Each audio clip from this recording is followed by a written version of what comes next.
Estamos de volta com Mulheres nessa sexta-feira, emenda de feriado. Também é um dia importante para a gente prestar atenção na saúde, né? Por isso a gente está aqui com o Dr. Marcelo Queiroga, cardiologista. Bem-vindo. Tudo bem? Tudo bom, Regiane? É um prazer estar com vocês aqui. Prazer é todo nosso. Hoje, o coração da mulher tem causado tanta preocupação quanto o coração do homem? Sim. No passado se achava que as mulheres não adoeciam do coração, né? Hoje nós sabemos que isso não é verdade, isso é um mito. As mulheres têm problemas cardíacos, tanto quanto os homens, né? Embora que ocorram em uma faixa etária um pouco mais elevada. Aliás, as doenças cardiovasculares nas mulheres estão superando muitas vezes as questões relacionadas aos cânceres que atingem as mulheres, né? Bom, doenças cardiovasculares são as principais causas de mortalidade, né? 33% da mortalidade se deve às doenças cardiovasculares. Isso ocorre também nas mulheres. Câncer é a segunda causa de mortalidade nos países ocidentais, né? E depois as causas externas, o que se inclui traumas, né? Então, no ponto de vista das doenças cardíacas, o aliado mais importante é a prevenção. Claro. E isso tem muito a ver com mudança em estilo de vida. A gente pode culpar o estresse, como sempre, né? Que faz mal para o nosso corpo como um todo, mas o coração, principalmente, sofre muito com tudo isso. Você falou uma coisa muito importante, Regiane, mudança do estilo de vida, né? Então, isso é simples. É simples falando assim, né? É difícil de fazer porque não todos faziam. Mas simples porque não precisamos alocar recursos, não tem um remédio caro para isso. Depende só da gente, né? É o hábito de vida de cada um. Parar de fumar, por exemplo. Claro, claro. Vamos dar uma olhada nos mitos e verdades e a gente vai conversando ao longo aqui das questões. Primeira pergunta, na verdade, primeiro mito ou verdade. A mulher com um problema cardíaco não pode usar métodos contraceptivos hormonais? Mulher paga o preço de ser responsável pelo controle do planejamento familiar, né? Então, faz uso de contraceptivos orais que têm efeitos colaterais. Mas isso é um mito. É mito? Mito.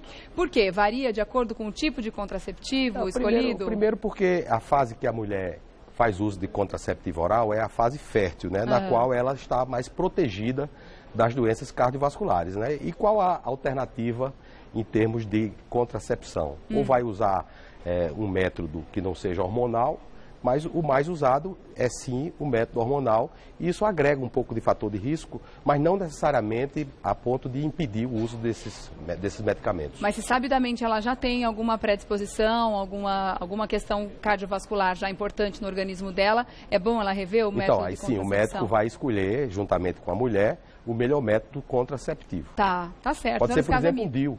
Sim, que não tem hormônio, né? Perfeito. Tá certo. Então, nesse caso, mito. Vamos ver o próximo? Doenças cardíacas podem ser reveladas pelo sangue da menstruação? O mito está na moda, né? A gente tem até um mito aí que foi eleito, né? Tá na moda. Falaram muito essa palavra esse ano. Pois é, então a questão da menstruação, isso é verdade, né? Existe um estudo, aqui até do Brasil, o estudo do Instituto Nacional de Cardiologia, com os pesquisadores da UFRJ, que mostra que em algumas situações se pode utilizar células menstrual para diagnosticar determinados problemas cardíacos. É mesmo, mas avaliando caiu uma fichinha aqui, gente, já pego. Avaliando o fluxo, a quantidade ou não, analisando o próprio... No menstrual se pode fazer preparos com células, que a partir daí se fazer estudos para diagnóstico. É mesmo? Né? Claro que isso é um estudo só, isso precisa de uma confirmação maior e não está na prática clínica consolidada esse método como uma forma de diagnóstico. Mas é uma forma. E quais são as doenças que podem ser diagnosticadas através disso? Sobretudo arritmias cardíacas, é a pesquisa nesse sentido. Olha que interessante. Gostei de saber disso. Então, nesse caso, verdade. Vamos dar uma olhada no próximo?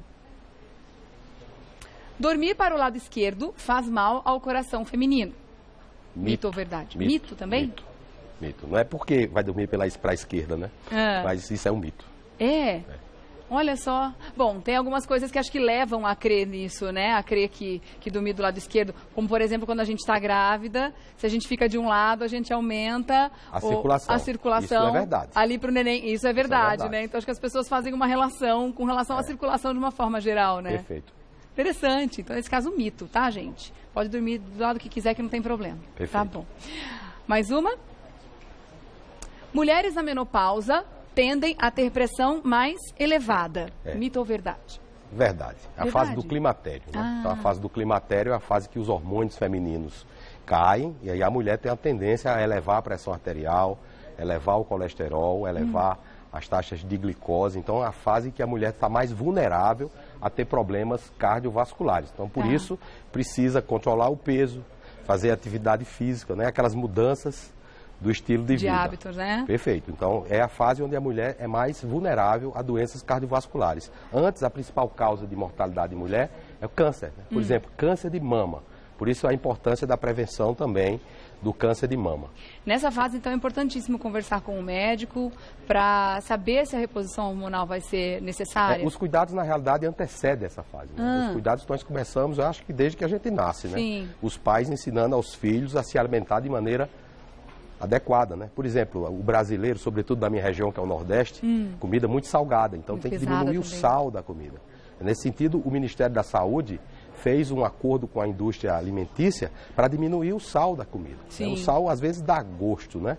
E aí, por isso, as pessoas comem mais. Isso pode fazer a pressão arterial elevar. Então, esses cuidados começam desde cedo, tem que ser continuados, né? E é interessante a gente ver, você comentou da indústria alimentícia, que é possível fazer uma comida gostosa com menos sal, né? Eles estão reduzindo muito o sódio, a gente tem visto, inclusive, vários tipos de produtos, tem aquele normal e tem aquele com menos sódio. Então, sempre que a gente puder escolher, cada vez menos sódio na alimentação, melhor, né, doutor? Perfeito. E, nesse sentido, vocês aqui do programa Mulheres prestam uma grande contribuição, né? Vocês têm aqui um quadro de culinária, né? Sim. Então, aí já ensinar as pessoas a se alimentar de maneira apropriada, né? Fazendo boas escolhas, O ano passado foi divulgado um estudo, né, no Congresso Europeu de Cardiologia, chamado PURI, do grupo do professor Salim Yousuf, né, que de certa maneira relativiza que as gorduras seriam os únicos vilões das doenças cardiovasculares. Nós sabemos que os hidratos de carbono, esses sim, eles são muito associados a problemas cardiovasculares. Então, a dieta tem que ser uma dieta equilibrada, né? Que tenha todos os nutrientes. E onde estão presentes os hidratos de carbono? Nas massas, no açúcar, né? Certo? A gente, sorvete, comida muito doce, né? Pão, massa, basicamente farinha geral, e açúcar, então. Isso aí aumenta o peso, né? Isso aumenta a chance do indivíduo ser diabético, né? Então, diabetes hoje é uma epidemia, né? Sobretudo nessa faixa etária acima de entre 45 e 60 anos, sim, um problema de saúde pública. No passado, nós tínhamos o tabagismo, né? As pessoas fumavam.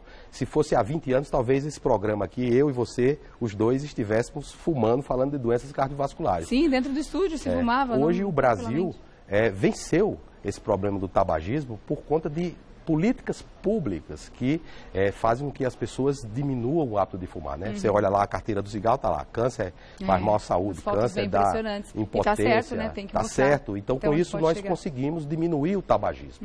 Uma política pública importante, não é? E aí nós podemos fazer isso também em relação aos hábitos alimentares, né? Porque, paradoxalmente, as pessoas diminuíram o cigarro, mas aumentaram o peso, né? No passado tinha até o fome zero, né? O que se viu foi que as pessoas não estavam desnutridas, as pessoas eram com obesidade. Mal alimentadas, né? Tá certo. Vamos dar uma olhada no próximo mito ou verdade?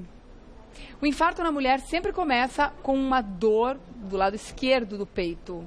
Mito ou verdade? Nem nunca, nem sempre, né? Nem no amor e na medicina, nem nunca, nem sempre. Existem outros sintomas que podem... E sobretudo a mulher. É preciso atentar que o diagnóstico na mulher, às vezes, tem peculiaridades, porque os sintomas são diferentes dos sintomas dos homens. É mesmo? Perfeito. Por quê? Quais são os sintomas que Então, no homem, geralmente, mais? é uma dor no peito opressiva, né? Com sudorese irradiada para o braço.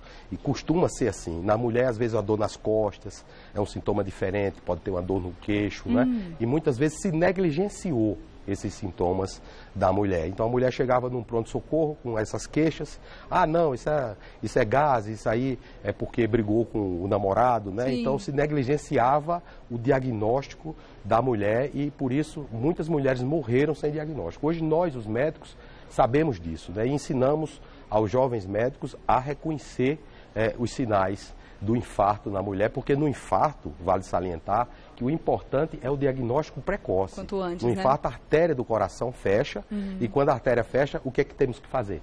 Abrir a artéria rapidamente. Essa é a principal causa de morte no mundo ocidental.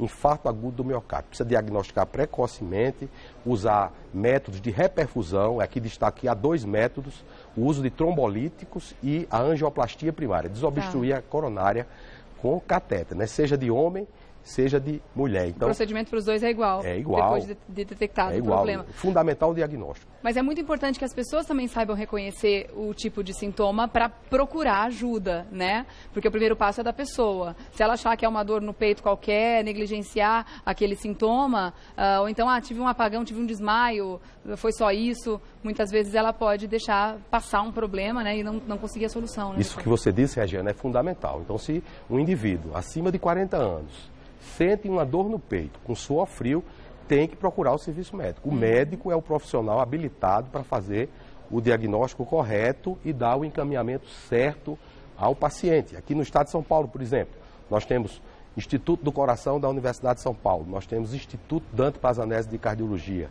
o Hospital São Paulo. São todos grandes hospitais públicos que estão absolutamente habilitados a dar o melhor tratamento para os pacientes. E há políticas públicas nesse sentido.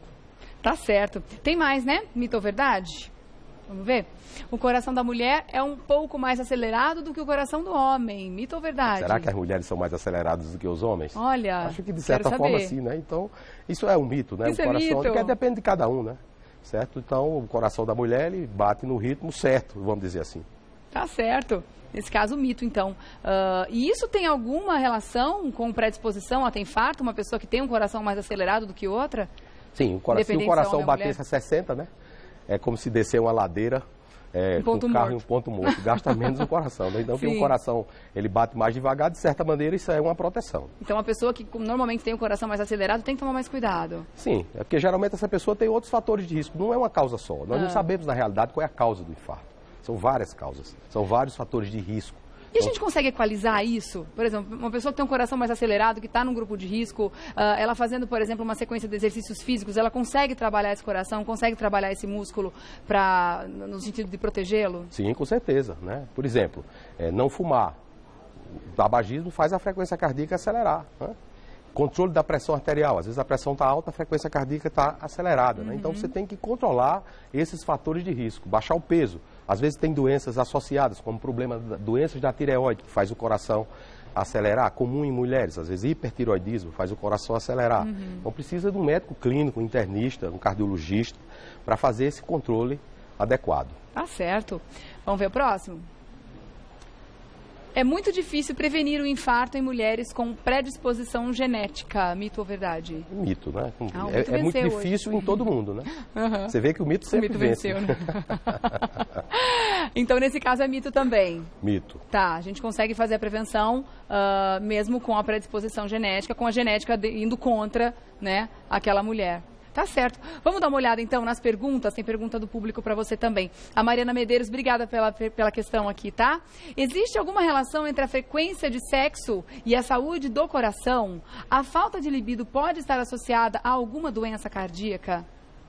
Sim, a falta de libido pode estar associada, sim, a doenças cardíacas, sobretudo pessoas que têm insuficiência cardíaca, né? Insuficiência cardíaca são situações terminais ou muito avançadas de doenças cardíacas, são pessoas que têm doenças graves, e isso altera a libido, né? A frequência do sexo, o sexo faz parte da vida das pessoas, então o sexo faz bem à saúde. Agora, há pessoas que têm contraindicação para sexo, são justamente aquelas que têm doenças cardíacas graves que podem ter determinadas restrições. Tá certo. Obrigada, Mariana, mais uma vez. Vamos ver a próxima? Camila Gonçalves, obrigada também pela participação. A gravidez exige uma atenção especial à saúde cardíaca? Estou grávida de 6 semanas do meu primeiro filho. Oi, Camila, que bom que você está grávida aí, né? Parabéns, né? Que lindo. Povoar o nosso Brasil aí, né? Gostoso então, demais. A gravidez é algo fisiológico, mas requer cuidados. Por isso que a mulher precisa fazer o pré-natal, né? Fazer o pré-natal de maneira adequada com o ginecologista, obstetra, e aí, em situações específicas, ele vai encaminhar para o cardiologista. Então, não exige, assim, um cuidado especial, mas é um cuidado global e alguns pacientes que nós podemos ter pacientes já com doenças cardíacas, né? Sim, essa mulher merece então, uma atenção especial. Por exemplo, há pessoas com cardiopatias congênitas que no passado morriam. E hoje, graças ao progresso da medicina, ao progresso da cardiologia, não morre mais. Então, você tem pessoas com cardiopatias congênitas complexas que engravidam. Essas precisam de cuidados especiais. E há situações como, por exemplo, a hipertensão específica da gravidez, né? Chamada eclâmpsia, pré-eclâmpsia. Então, isso precisa de cuidados. Ou hipertensos, que ficam mais hipertensos durante a gestação. Sim. E há, inclusive, medicamentos próprios para tratamento da hipertensão na gestante. Tá certo. Vamos ver a próxima pergunta? A telespectadora Vanessa Furlan quer saber o seguinte: como é possível diferenciar uma dor no peito comum, como aquela provocada por gases, por exemplo, de uma dor causada por infarto? Excelente pergunta. Oi, Vanessa. Eu imagino que o pronto-socorro deve ter várias histórias de gente que chegou achando que estava morrendo e era só gases, né? Perfeito. Então, é preciso que o médico colher a história adequada do paciente, né? Porque há as características. Já fiz menção aqui que as mulheres têm os sintomas diferentes. É importante você não negligenciar. Então, no caso do infarto, né? As síndromes coronarianas agudas, né? Que eu já falei aqui, que são as principais causas de morte. Então, o médico no pronto-socorro, ele faz o diagnóstico da parte clínica, as características do sintoma, ele faz o eletrocardiograma. Às vezes, só o eletrocardiograma já mostra que tem um infarto ali, né? E mesmo a dor sendo atípica, se o eletro mostra um infarto, não tem dúvida, está infartado, né? Por exemplo, dosagem de determinados marcadores que se alteram no sangue nos pacientes infartados. É muito comum usar a dosagem da troponina. Então, a troponina está elevada, com um sintoma de dor torácica. No indivíduo naquela faixa etária, então nós os médicos, vamos montando uma espécie de quebra-cabeça, né? Então, de acordo com o nosso diagnóstico, nós vamos encaminhar para o tratamento. Isso vai fazer a diferença na redução da mortalidade. Mas também não tem como a gente identificar qual seria essa dor ou o nível da dor para a gente também, a qualquer sinal de dor no peito, sair correndo para o pronto-socorro. Como é que a gente consegue então, ter... É difícil o paciente, né, diferenciar, né? Então, é melhor ir. Então, se você tiver um sintoma que estiver incomodando, vai para o médico, né? Vai para o médico, e o médico é o profissional mais adequado para fazer esse diagnóstico diferencial. Tá certo. E normalmente acontece tudo muito rápido, o processo do infarto. Nesse caso, a pessoa começa a sentir uma dor no peito, já fica numa condição incapacitante a ponto de muitas vezes não conseguir procurar ajuda, ou é um processo que vai evoluindo? Regiane, às vezes o primeiro sinal é morte súbita. Ah, tá. Então o infarto pode levar a morte súbita e não dá tempo de chegar no hospital. Sim. Às vezes a gente tem que fazer o que a gente chama de desfibrilação, que dá uma arritmia grave que o coração para, tá certo? Então muitos dos pacientes que têm infarto têm uma arritmia grave e morrem antes de chegar no hospital. Aqueles que têm um infarto e chegam a um atendimento médico, aí a gente tem que rapidamente providenciar a abertura da artéria culpada pelo infarto, né? Então, eu chamo a atenção porque muitas vezes as pessoas buscam a justiça para ter tratamentos médicos, né? Nesse sentido, o governo brasileiro dispõe de uma política pública para o tratamento das síndromes coronarianas agudas, né?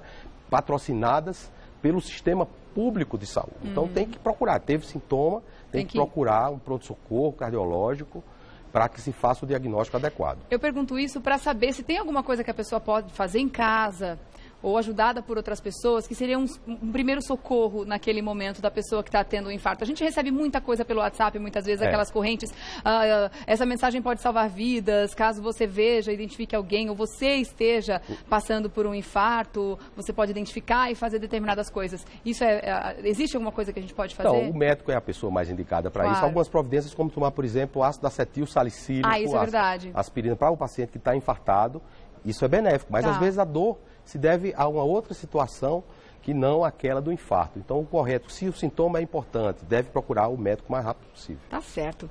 Vamos ver a próxima, então, doutor? Raquel Borges. Ter o ciclo menstrual irregular por anos pode prejudicar a saúde cardíaca no futuro? Não. Não tem nada a ver, não tem relação. Não tem correlação. Tá certo. Agradecer a Raquel também pela pergunta aqui e agradecer a sua presença, doutor Marcelo Queiroga, mais uma vez.